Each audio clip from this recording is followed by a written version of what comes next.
enjoyed watching those clips of the flight that I took on AirAsia AK6191 from Miri to Kuching.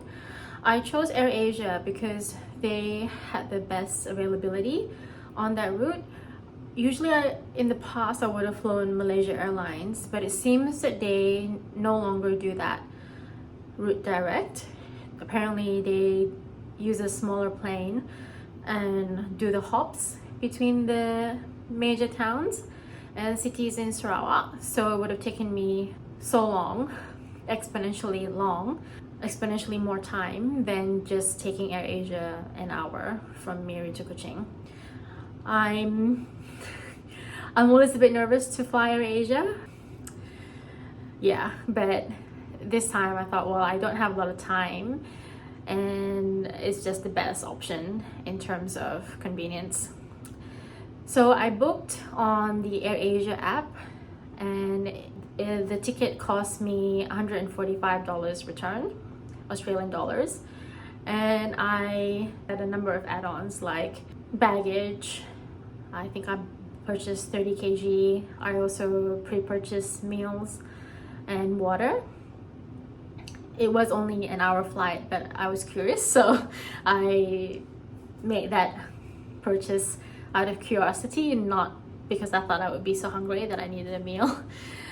And to me, $145 is expensive for a return ticket on what's considered a low-cost airline. So I think the low-cost fare is if you don't have any add-ons at all. Because I have seen fares advertised for about $39 on that route, but I made the decision to have those add-ons. So the check-in process at Miri Airport, AirAsia, they have dedicated counters at Miri Airport. So after the security scan of the bag, the check-in luggage, I went over to the check-in counter and I had already checked in online. So it was really just a backdrop process, and they have staff there and they saw me with my big luggage and she helped me out with tapping on the screen, what do I need to enter, and with tag to my luggage. She said that the tag needed to be facing a certain direction. I didn't know at the time that that's because of where the scanning reader is. So anyway, that all went through, and then I went up to the departures lounge. So that's just the general lounge, and there were lots of people there. So not all AirAsia, there were other airlines there. So this was my first time flying AirAsia in a long time. I don't even remember the last time. I couldn't tell you the date, but I have flown AirAsia before. And so I'm not familiar at all with how they organize the boarding. There are various queues, there were signs.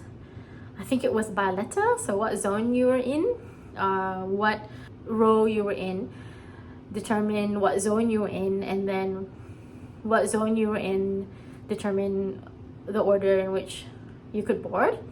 And the announcements at Miri Airport Departures Lounge, like, I don't know if people mumble into the microphone or the volume isn't loud enough, but basically we're just guessing, myself and another passenger, that was a queue to get on the flight to Kuching. So I had this passenger ask me, "Not to Kuching ka?" And I'm like, I think so. I'm not entirely sure myself. But yeah, I think we're in the right queue because that seems to be the gate, which I'm pretty sure we've been told we need to go to. And anyway, the lady who was scanning the boarding passes was the same lady who helped me with the baggage. So okay, maybe this is the right flight. I had a kind of like a standard seat. I didn't pay extra for hot seats, which I think are a bit roomier. And I thought, well, it's an hour, I'll be okay. I had a window seat, but yeah, it was very cramped.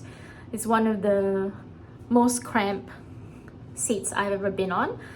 And I'm not skinny, so I was expecting a bit of discomfort, but it's still not fun, even knowing that's what I'll have to go through. It's still not fun experiencing it.